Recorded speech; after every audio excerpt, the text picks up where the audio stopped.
something that's been graceful in my life recently is just being like, oh, wow, I don't need to be on all the time, because sometimes grief is like a fucking tidal wave and it just needs my space. It needs space with me.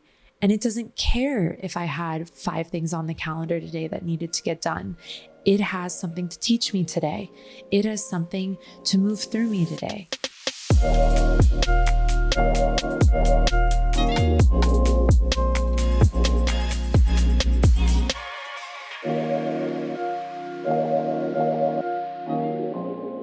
Hello, my angels. Welcome to another episode of Natalia Benson, the podcast. It is very, very exciting to be with you. I am very excited to record this episode.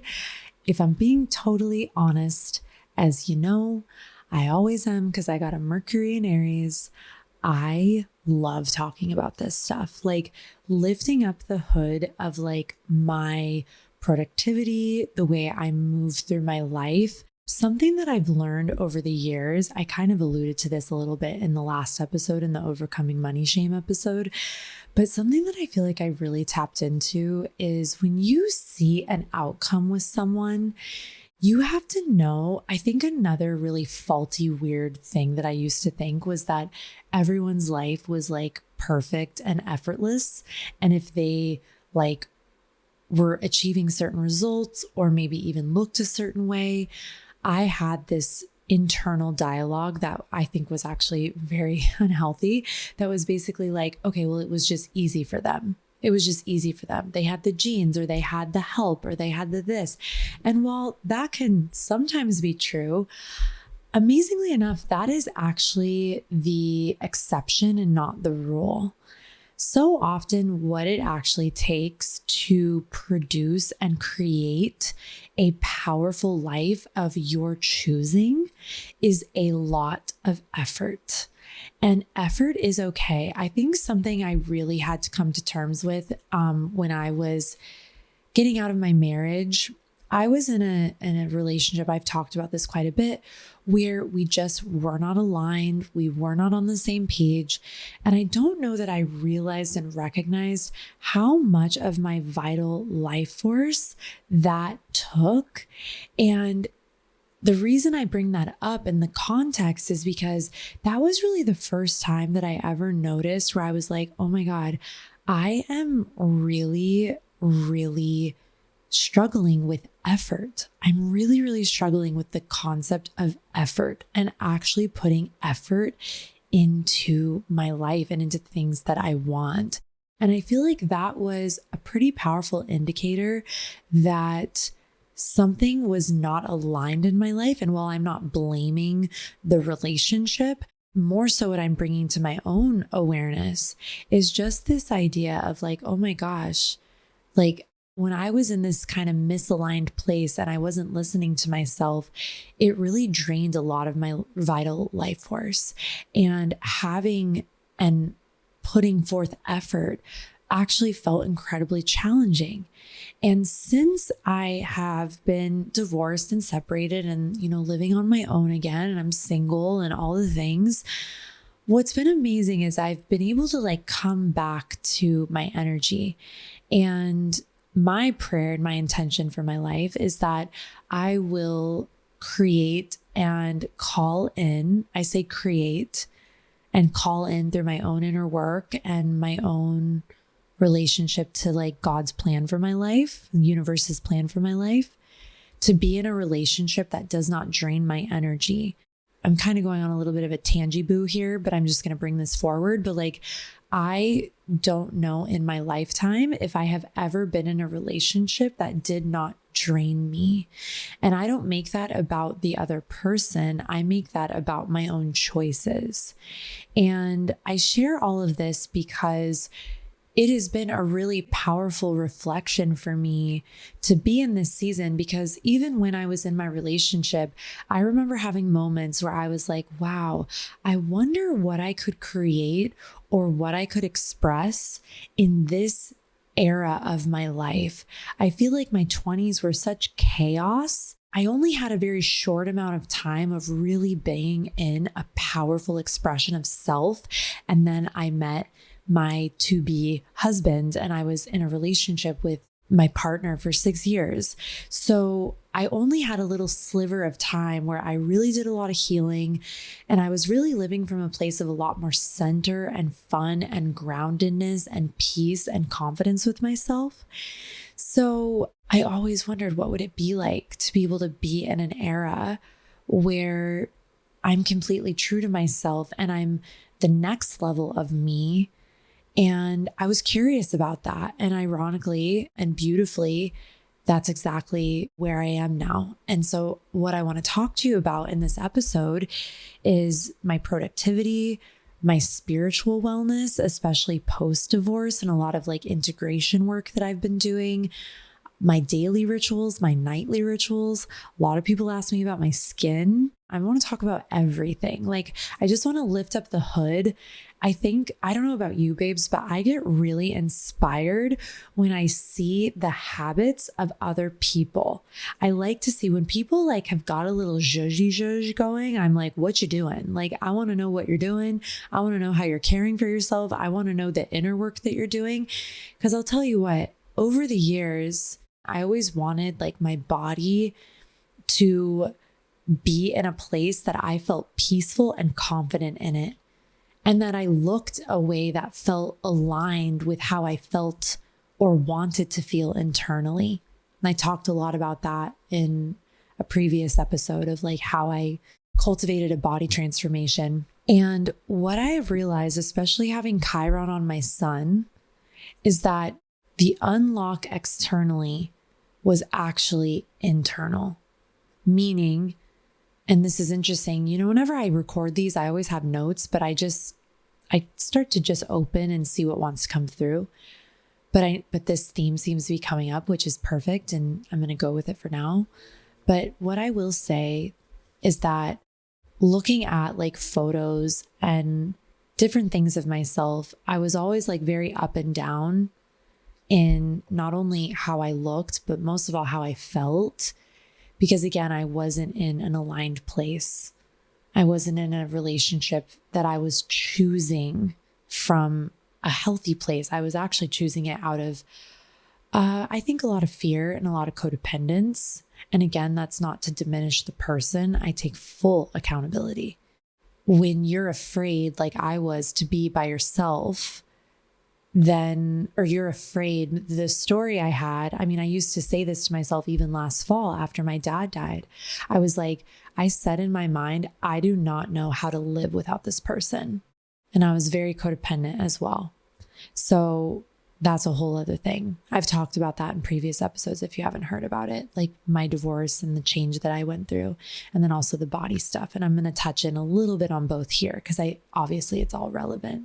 So with all of that being said, I just think that's important to preface, because I don't want to bring all this through and have one of you angels listening be like, oh, what's wrong with me? Please don't do that. Get inspired by this, and also understand that there are seasons of life where your garden bed is just taken up with other stuff. You're focused on other areas of growth. You're focused on other things. Like for me last year, my garden bed was filled with like healing myself from toxic mold exposure and doing IVF, and then my dad's death and going through issues in my relationship off and on. So it was like, I didn't have a lot of space. I still stuck to a lot of stuff for sure, but I was very inconsistent. And so I just share that to give yourself grace. I think a lot of the sort of major conversation around productivity and wellness and rituals and blah, blah, blah, blah, it so often lacks the nuance that I am excited that I can bring to you in this episode. So I hope this inspires you. Don't use it to be unkind with yourself. If you have children, or you're pregnant, or you have young children, or a baby, all of this might be like, that sounds nice. And maybe you can just incorporate one of these things in, and that's perfect. Because I know in another season of my life where there's partner and baby and different things going on, this will look different, but this is what it looks like. That's why I put in the caption, like, post-divorce single new chapter because I'm alone a lot and I'm by myself a lot. I have a lot of space. And so this is what that looks like. And this is how I'm able to like materialize through that spaciousness. And it's been really good for me. It's been healing for me, continues to be healing for me. So I'm going to break this up into like productivity, spiritual wellness, daily rituals, and then my nightly and my morning rituals as well.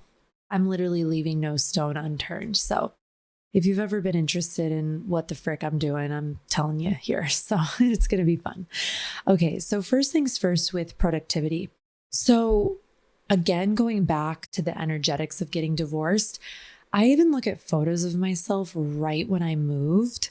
I look so exhausted because I was in like freaking fight or flight for like 3 weeks. I didn't know where I was going to live for 3 weeks because when we separated, the conversation was like, of course, you're going to stay here in the city. I didn't want to live there anymore.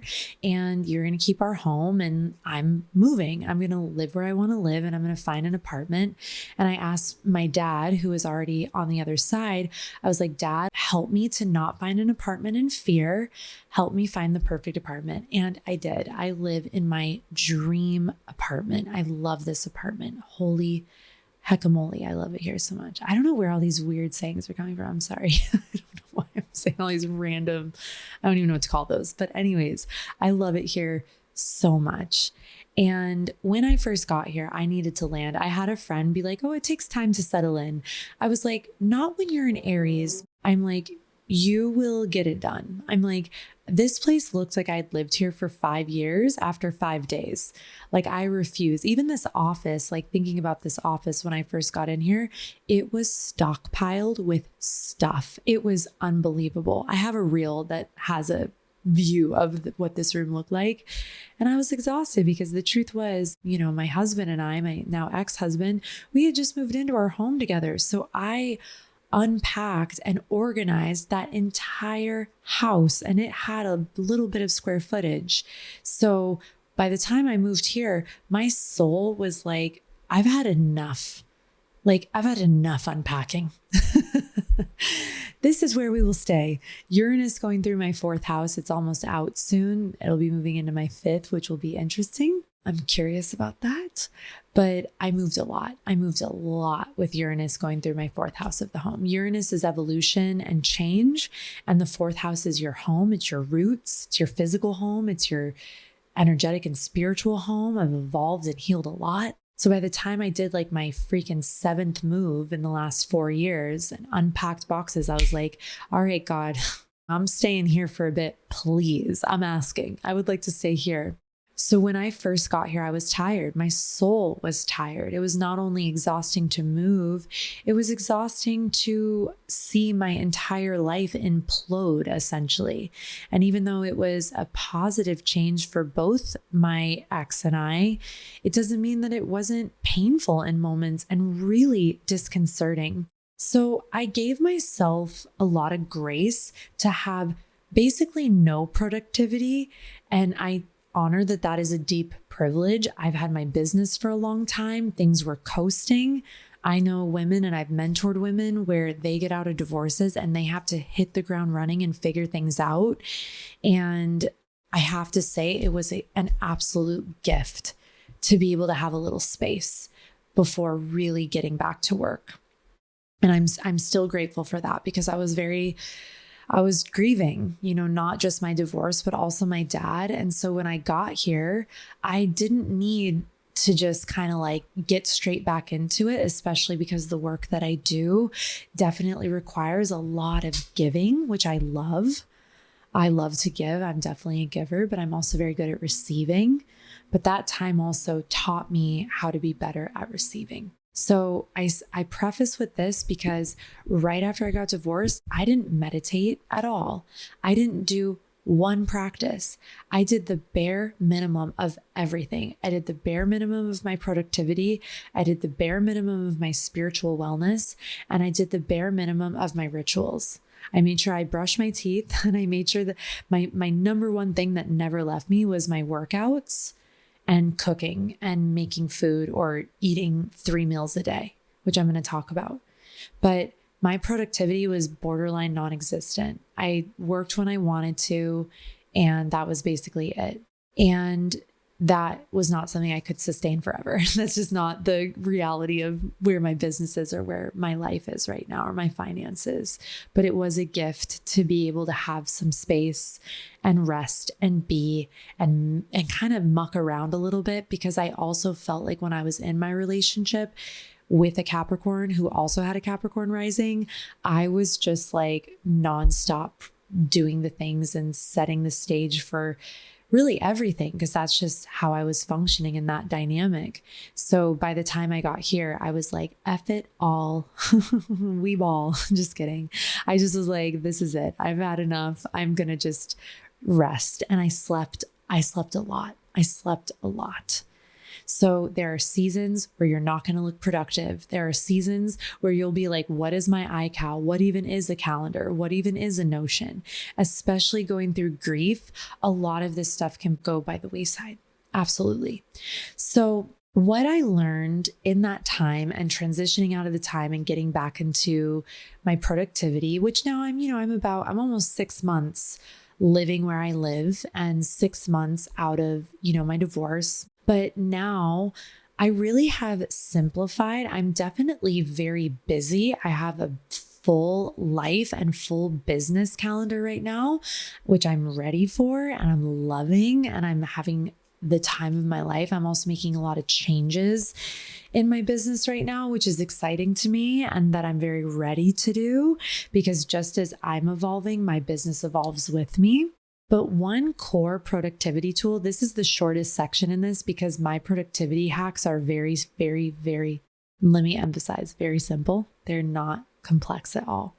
I time block everything in my calendar. I use iCal because I love having all the separate calendars that have like the color and all that good stuff. So I absolutely love my iCal. I live in my iCal. A lot of my clients and my besties make fun of me because they're Google Cal girlies. And they're always like, why are you using iCal? But I love iCal. I love everything Apple does. I love Apple Maps. My ex-husband used to always make fun of me. He'd be like, why are you using Google Maps? I was like, I don't really like it. I like Apple Maps and I like iCal.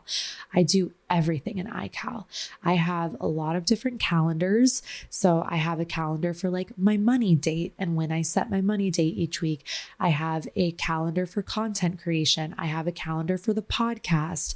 I have a calendar for MWMM initiatives. I have a calendar for my personal time or personal events. I have a sweat and movement calendar.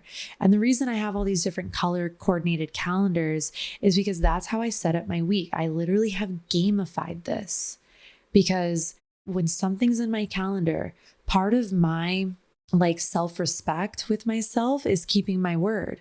But I'll tell you something, when I was exhausted in the last season of life that I was in, it was very hard to keep my word to myself. I was just, like I said, out of alignment. I didn't keep my word to myself very often.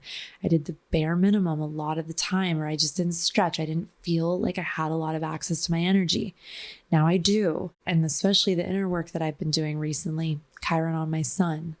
So it's been really special to see, okay, something's in my calendar. Even if I have resistance, I tap a bit into my human design and I'm like, oh, well, I know I'm markets and human design. So going and working with a friend, or going and working in a cafe, or going and working with a friend in a cafe is literally where I do the work that I resist the most. Everyone works a little differently. You may not need that. You may work better alone, but I don't. I work better and stay more focused when I work around people. It's really interesting. So that's a huge productivity hack of mine. And I especially will plan my hardest things, or the things that require my deepest focus and my deepest creativity, when I'm going to go work out in the world. Like I'm going to go to a cafe or something like that. Another aspect of my productivity is I organize to-do lists in Notion by day. So I have a board called weekly tasks. And basically what I do, I like to do them on sheets of paper. I have to-do lists that I purchased on Amazon. I'm just like a to-do list person. I like to write them down. I will literally look at my calendar, write it on a piece of paper and write it in my Notion. And that might sound a little bit silly, but for me, it just keeps me focused. It keeps me like, okay, these are the things that I'm doing. My worst thing that I do as an Aries and a manifesting generator is when I try to put way too much. Like even yesterday, I announced that I was closing down my astrology one-to-ones and my astrology courses, and I had to make a ManyChat automation and get everything set up in the back end for the free Kajabi course, etc., etc. But I had that I was going to do like 2 other initiatives in that 3-hour period. LOL. I do that to myself all the time. So that's one of my, I'd say I'm not very skilled with that. I feel like I could be better of not trying to load so much into a couple hour block. I'll actually go back and study my productivity flow. I'm going to offer another aspect around this with cycle syncing. I'm going to talk about that in a second, but I actually will go back and look at my calendar and be like, what did I actually accomplish? So if I look in a week, I'll be like, okay, so the day that I put 75 things on my calendar or like 8 things on my calendar, how much did I actually get done? And the truth is I only got about 4 total things done that day, including my workout, including, let's say like a meeting. Like I'll usually go back and see, I do need a little more spaciousness, and I'll keep that intel in mind, almost like my own AI, so to speak, because I'll look back and be like, okay, well, historically, what has worked? And also from the time of my cycle, what has worked? And then I do my best to be better about setting up my days reflective of that, if that makes sense.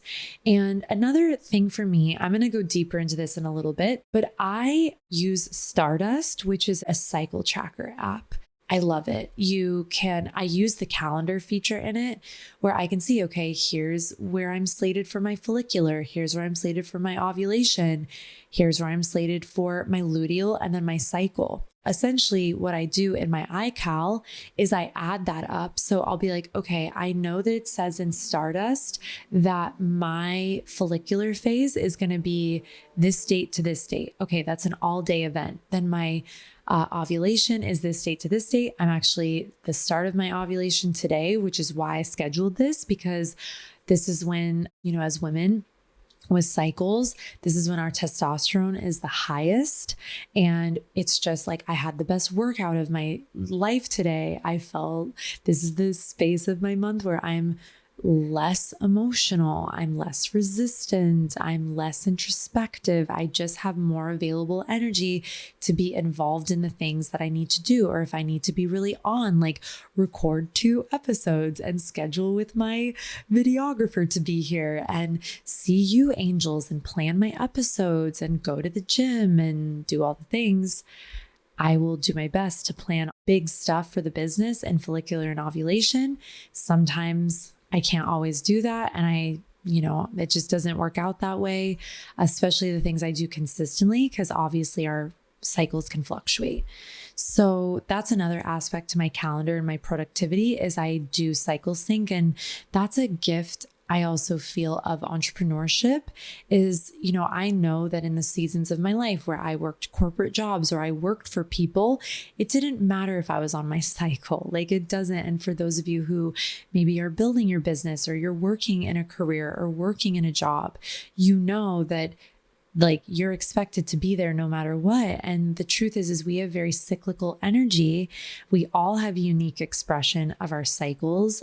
I even have friends where their luteals are way crazier than mine. We all have a unique relationship to our hormones, and hormones are powerful. So I really I told myself today when I was at the gym, I was like, just remember, like you're having this badass workout right now. You feel freaking amazing.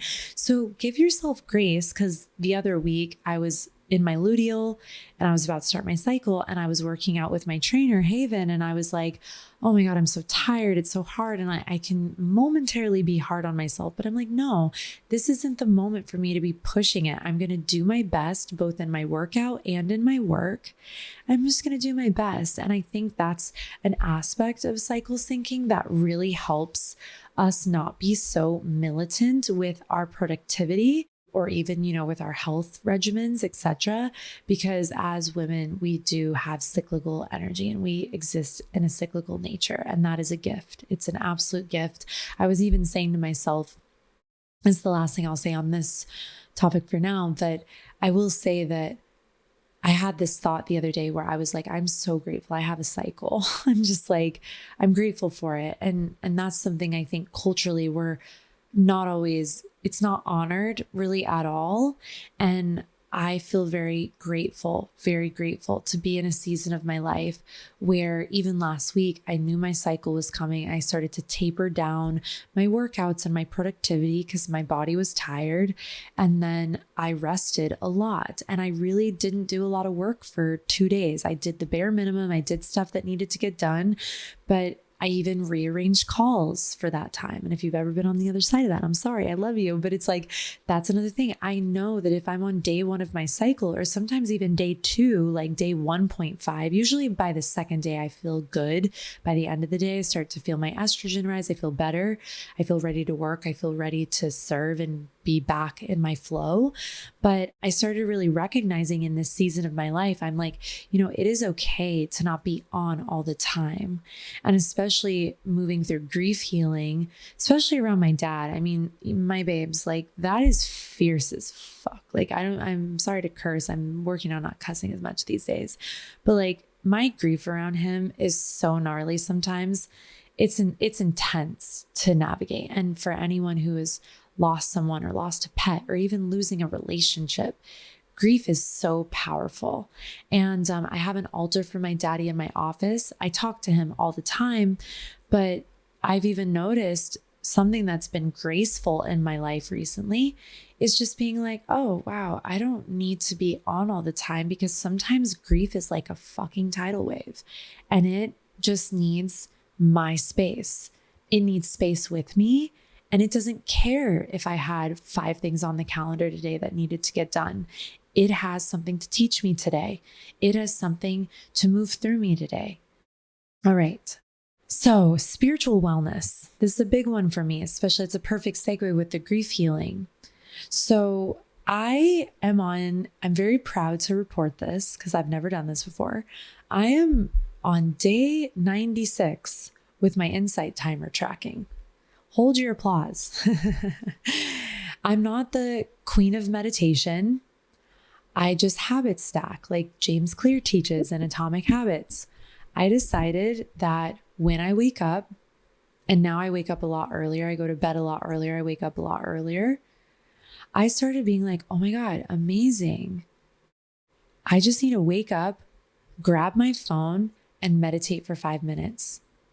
That's it. Sometimes I meditate for 8, sometimes I meditate for 10, but I do it in bed and that's it. And some may hear that and be like, oh, that's not meditating. I don't know. I don't think anyone here would say that, but I don't know. Maybe some militant meditator somewhere would say that isn't meditating. I'm always open to learn. I mean, maybe it isn't, but it's been great for me.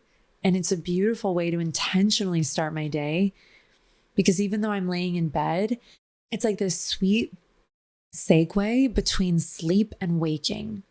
And I talk to God Universe. I do some affirmatives. Sometimes I just lay there. I do my best to recall my dreams.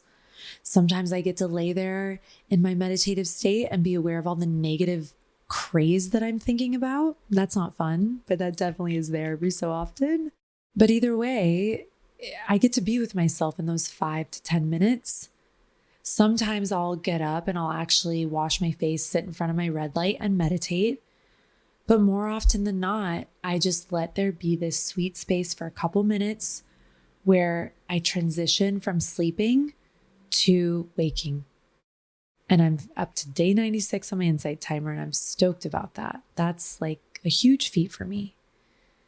And it's fun to see those days count and tick up.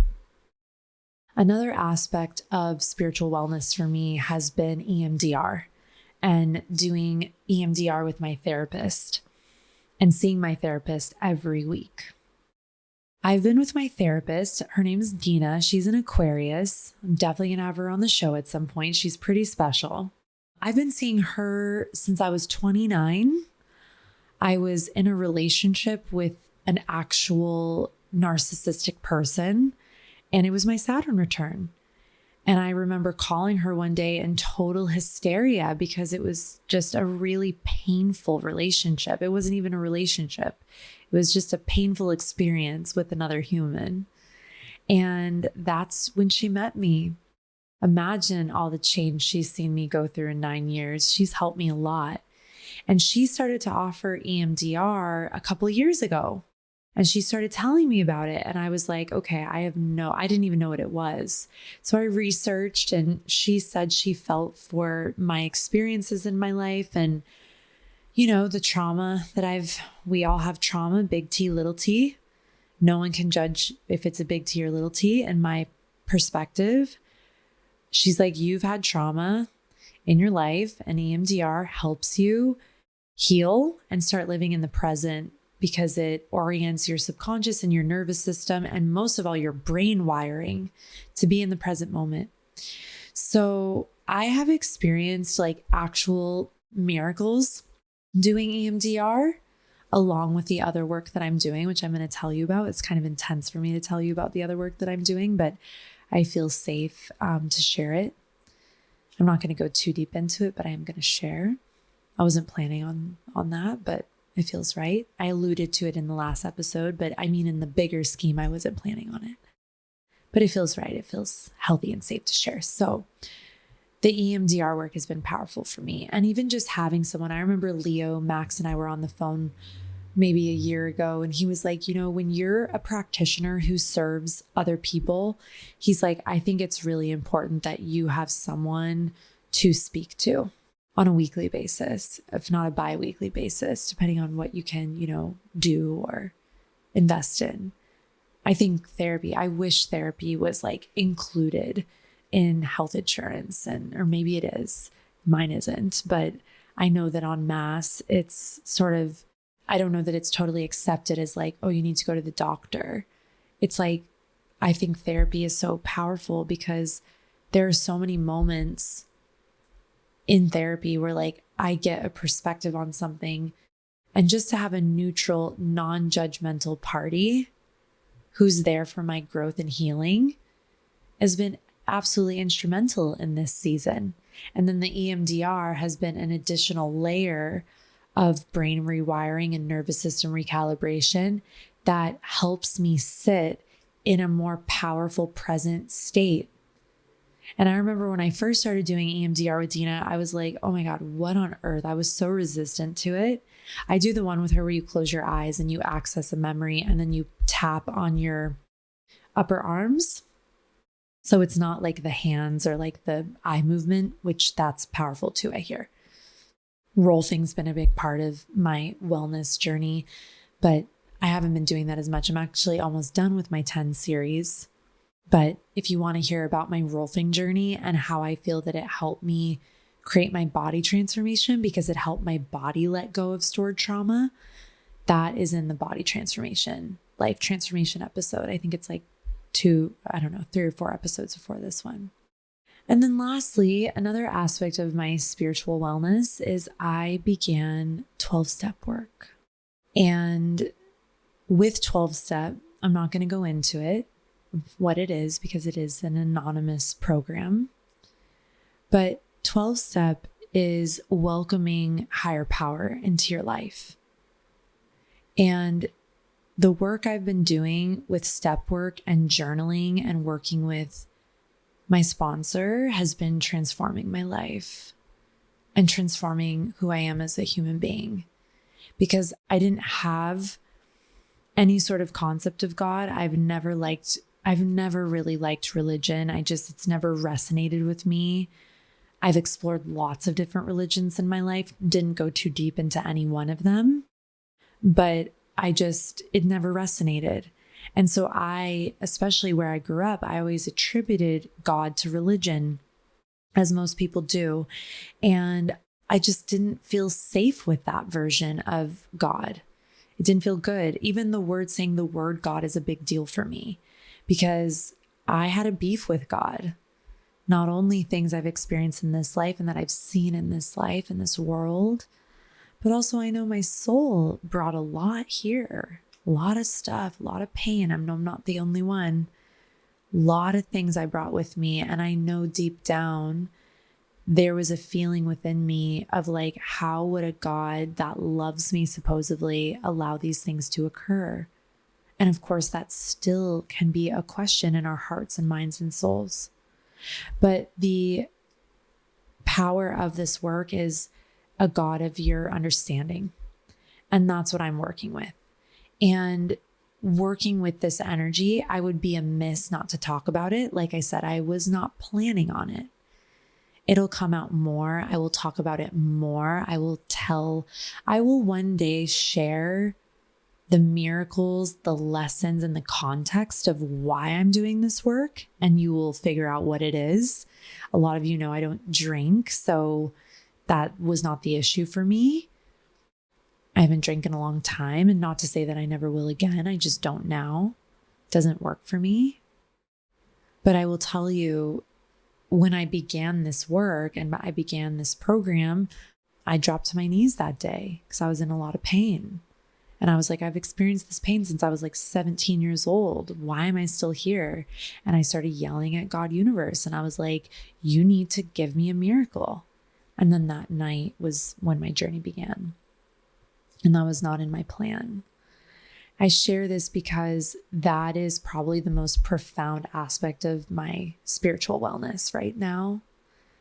And I give myself the freedom to let that evolve and change. But it's interesting because I'm so open with my life. I really am. I'm very rarely open about things when I'm still in process with them. That to me doesn't feel respectful to you. It doesn't feel respectful to me either. I like to share and speak about things once I have integrated them or I have a handle on them. And if I don't have a handle on them, I'll be honest, or it's something that I'll keep to myself until I do. And to me, that's healthy.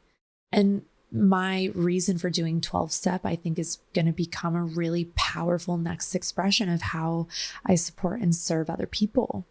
And I'm excited about it. But the spiritual wellness aspect of feeling safe with universal intelligence, and I talk to that creative power every single day, multiple times a day. Because just like I was talking in the last episode about money energetics and relating, I want to relate to the ultimate source of creation, whatever word I want to term that is up to me and up to you. I want to relate to that energy because when I relate to that energy, everything in my life works because I'm not so much in my will and my control and my psychosis and my narratives. And I'm in more of a surrendered state, which I don't know about you, angels, but when I look at the history of my life, the herstory of my life and my 38 years on this earth, that is what brought me to this work specifically. Because I realized looking back, all of the things that I have controlled and I've lived by the rules of faulty, yucky human programming, God bless, not to be mean about it. That is when I've created the most pain in my life and in the life of others. So healing this relationship, which is exactly what I've been doing, has just given me a whole new lease on my life. And to be honest, it's made my grief healing a lot easier because it's given me accountability from my side of my relationship and why I stayed and why I didn't listen to what I actually wanted. And I speak that with so much love because I used to be someone who thought I wanted to blame a lot. Even if I talked about it outwardly like I wasn't, I still had some blame and some blame game and some chips on my shoulder, as I'm sure my partner did too about me. But the deeper I've gone into this part of my spirit and this relationship, there's just so much more available understanding and surrender and full accountability of choices and why we make choices that we do. And so we'll move on to the next section, but there's an Albert Einstein quote, supposedly. I don't know if you guys have heard this before, that like a lot of quotes get attributed to Einstein and it like isn't actually him. I want to know God's thoughts. The rest are details. And I've said that to God many times in this season of my life, where I'm like, I want to know your thoughts about this because I'm freaking sick of my thoughts about it. I want to know universal intelligence's thoughts about this part of my life because I'm sick of my thoughts. They're silly and they're not doing anything for me. So let me know your thoughts and feels, God universe. I'm listening. And that's been a really big part of my wellness recently. It's made every other aspect of my life, my meditation, my EMDR, my friendships, the way I show up in my work, richer.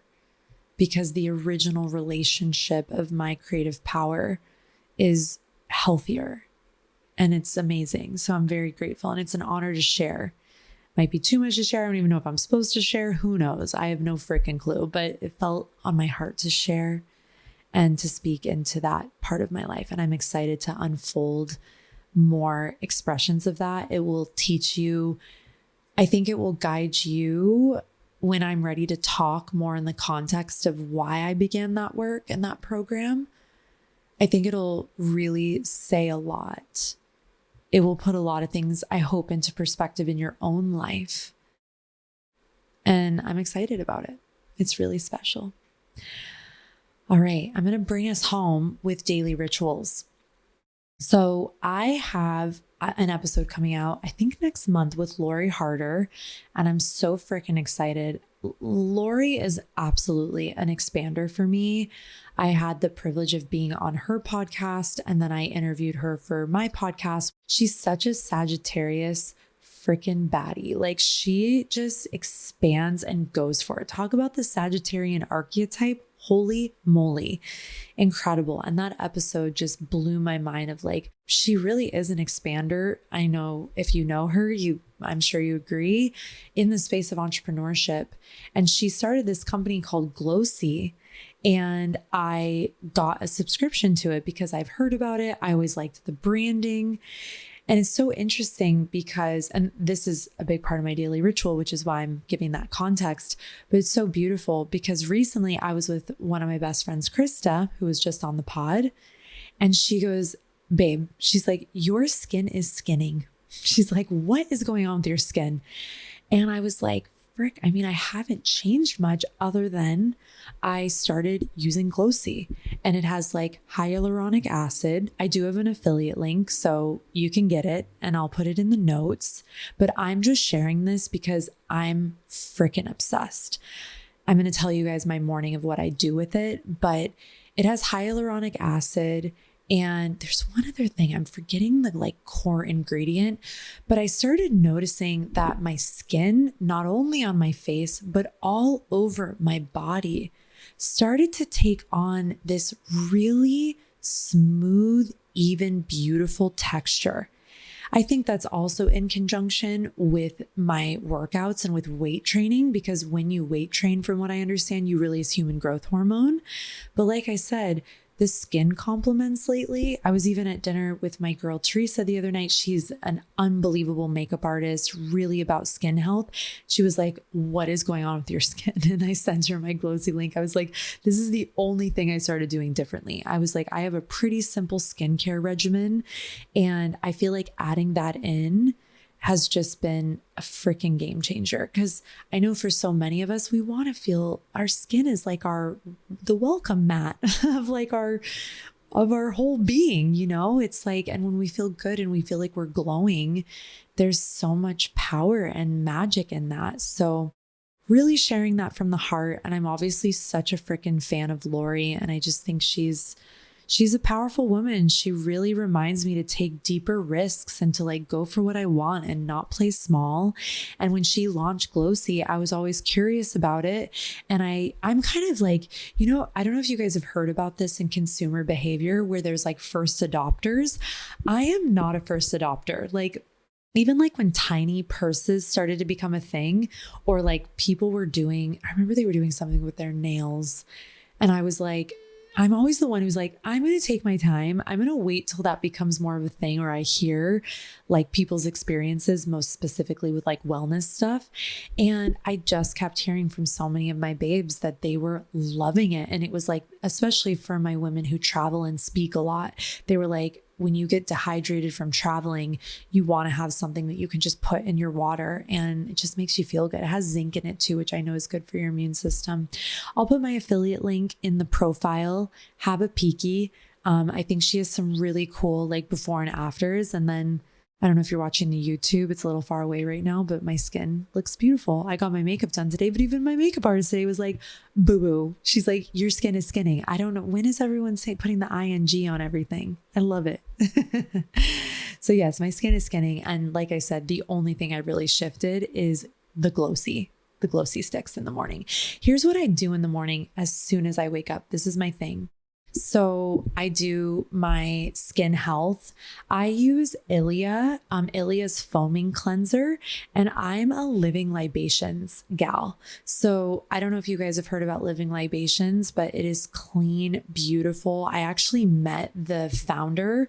She's like in her late 50s and she looks like an angelic baby. Like she's just magical on every level, both like we were talking about internal healing and what that does for you. You can just tell she's a deeply embodied being. I love Living Libations. So I do Ilia foam cleanser.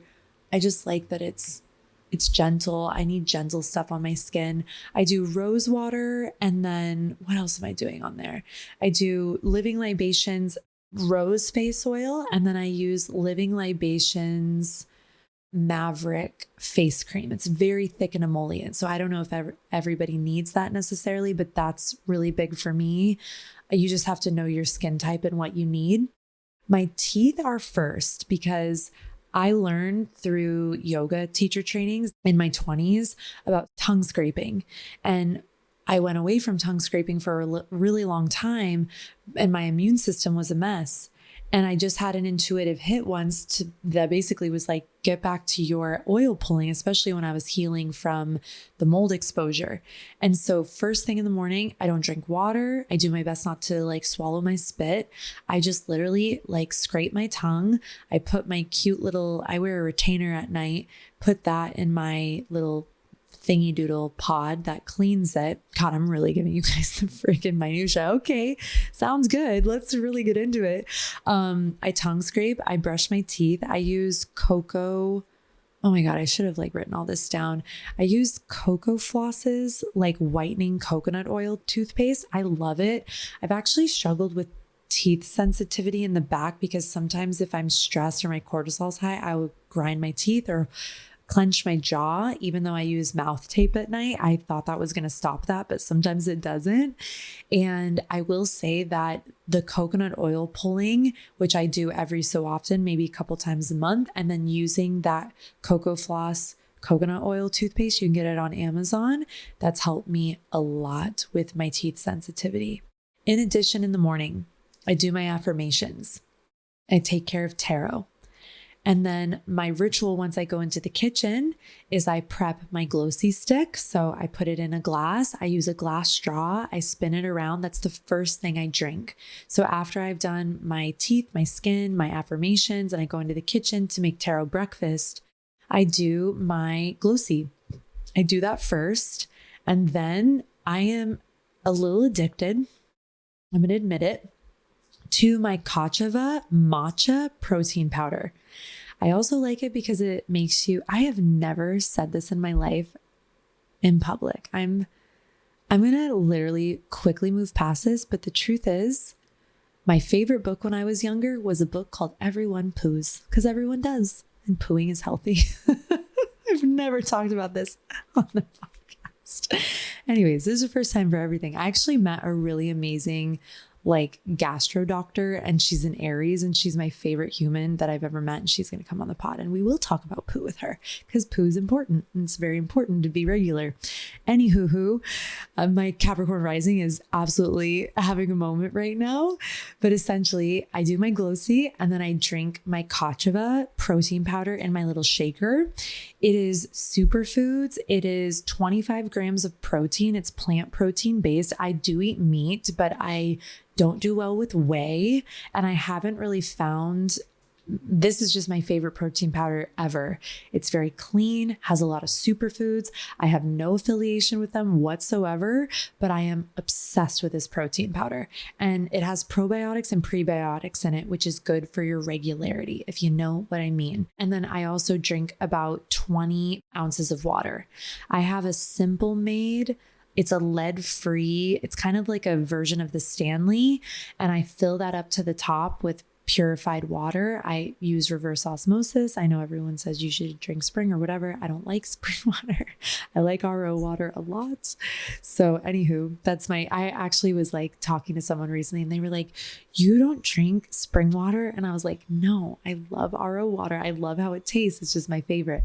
So anyhow, I drink a lot of water, as you can tell, in the morning. And I think that's another really important thing for skin health and for regularity is you need to make sure that you're drinking enough water. We are the most dehydrated in the morning. And after we've been sleeping for 7 to 9 hours, hopefully that's how much you're sleeping. We lose a lot of water through the skin while we're sleeping as well. So you can hear in my little morning moment with myself, my Glossy drink, my Kachava protein powder, I get the matcha flavor, and then my 20 ounces of water at least. Sometimes I'll drink a whole thing. That's kind of a lot. I feel like I'm someone who is peeing all the time. Gala makes fun of me. She's like, oh my God, I've never known someone that always has to pee like you. So anyways, but my skin's glowing. I get a lot of compliments on my skin. So I think it has to do with water. Then the last little piece of my morning is I eat a full breakfast. Protein, protein, protein, protein. And I look at my macros. I eat intuitively, but for about a year, I tracked macros. And it wasn't so much the tracking in any sort of distorted way. It was that I used to never get enough protein and I didn't even know how to balance a plate of food. So when I've worked with Kim, she doesn't necessarily teach macros specifically. She teaches more of an approach where it's macro based, I would say, but it's more around, you have protein the size of your palm, etc. And I like to actually measure. I don't really have to do any of that anymore because I did so much of that when I was doing my body recomping journey, and I had both Haven and Kim helping me with that. Now it's I just know what to eat. And especially when I was living in Palm Springs and I was in my relationship, there was nowhere to eat out. I couldn't order Postmates ever. So I just cooked all the time. And honestly, it got me really good at cooking. I'm so grateful for that season, honestly, because I am really good at cooking now. Actually, that's actually a bold-faced lie. I just lied. I'm going to take that back. Here's why I'm good at cooking. I'm good at using my air fryer. I'm not good at cooking, Natalia. What are you talking about? I eat simply and I purchase already sauteed, or I don't know what you even call it, meat and salmon that's already been I don't know, it has yummy seasonings on it. I can't believe I just lied. I lied. I'm not a good cook. I'm a good air fryer, but that's okay. It's however you need to get it done is how you get it done. I can cook. I can follow a recipe, but I don't really ever do that because I make vegetables in my air fryer. I make really simple breakfast with a big focus on protein. But eating enough, my loves, is my life unlock. That is literally how I have transformed my entire life, is literally eating enough protein and eating enough fiber and eating whole, delicious foods of the earth. And then every so often, I'd say, if I'm honest, once a month, I have a cuckoo meal. Because the truth is it just doesn't make me feel good anymore. When you've eaten the way I've eaten for a year, which is definitely more whole foods based, protein, vegetable, fruit, healthy carbs, when you add in like a lot of restaurant food or a lot of sauces or fried stuff. I mean, I love French fries. I'm not really a sweets person anymore. My taste has completely changed. I don't really crave sugar ever, which is crazy. And if I do, I know it's usually because I'm thirsty. I haven't gotten enough sleep. And if I do need some sweet, I make sure to have like a cucumber and then I have a fruit. So I learned a lot about glucose spiking through Glucose Goddess. If you babes are familiar with her work, that really helped me a lot. Okay, let me see if there's anything else I want to speak into. My nightly routine is magnesium. I use the Array magnesium. You can get it on Amazon. I have my skincare routine that's basically exactly as my morning routine. And then a couple nights a week, I just started doing this. I got one of those Queen of Thrones castor oil packs and the Queen of Thrones castor oil. And I put about a tablespoon on, and then I put it over the liver. And it's really good for inflammation in the body. You can actually find a lot of really cool YouTubes about the benefits of castor oil. It's kind of life-changing. I love it. It's good for the nervous system. It's good for sleep quality. So I love my castor oil. Some people also will just put a little castor oil in the belly button and they'll put one of those stickers on. But those were leaving crazy marks all around my belly button. And I was like, I'm good. I don't think that I'm going to do that anymore. So now I just do the pack like a couple nights a week and I sleep with it. I would be careful though, because if you do that and you use too much, it can really mess with your digestion, because I have pretty sensitive digestion, which is also another reason I focus on protein and I eat so clean. Yeah, the castor oil has been really helpful actually with my digestive health. Couple other things, probiotic at night and legs up the wall, or I use my shoulder massager because my traps can get very tight, especially with my workouts. So I lay on my shoulder massager. I put my red light mask on my tummy to help with my digestion, inflammation. And a lot of nights I take a bath with magnesium and salts. And usually in the bath, I will read or I will be on my phone. It depends. Sometimes I'll catch up on my texts, or I will go shopping, or I'll look for stuff that I've been needing or been curious about, or I'll talk to ChatGPT a little bit. Lately, if I'm being honest, starting 12-step work, I barely talk to ChatGPT. I use it for like air fryer recipes or to get insight about something that I would take to Google. I used to talk to ChatGPT a lot more, and no shade to it. I love it. It definitely helps me learn stuff every so often, but it's been really interesting where now that's not where I go to if I want like insights. I will talk to myself and I will talk to God universe. So that's fascinating. That's just been an interesting shift that I've noticed with myself. Okay. And then a couple other things. I think this is the last thing, and then this is a good place to end. Daily rituals for me are my workouts. Like that is like a non-negotiable. So going back to the productivity thing, something that I do on Sundays is I set up my week. So I look at the whole week, and usually there's already stuff in there. You know, I have calls, I have meetings, I have projects that I've already set. But a lot of times what I'll do is I will go forward and I'll look at the week ahead and I'll plan, okay, when am I going to do my workouts? When am I going to the sauna? When am I doing my step work? And I'll make sure to actually prioritize these things. If there's a book that I want to read or a course that I'm studying, I'll make sure to create space for that. You know, social outings, like work projects. Like I said, those are usually already set. Like those aren't usually things I decide on a Sunday. Those are like, I get the idea and then I time block it and at a future date, and usually correspond it with my cycle. So that's everything that I have for this episode. I hope you liked this. I would love to hear how this landed for you, babes. If it was inspiring, if you found it overwhelming, hopefully you found it some good things in here for you. And I really gave you the gamut, both the productivity piece and the internal work piece, and then the actual rituals and things that I do on a daily basis to take care of myself. Because, you know, the truth is, like, human effort is one of the most absolutely divine qualities that we have.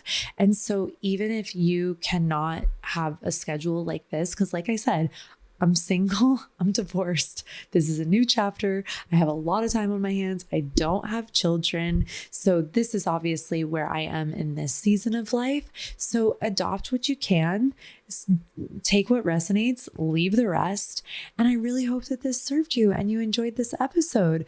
Please send me a DM on @Natalia_Benson and let me know how this landed. If this was helpful, if you found it interesting, maybe this can be some stuff too I can start to incorporate more into my Instagram content as well. So I love you guys. Thank you as always for tuning in. I can't wait to see you in the next episode. Bye bye.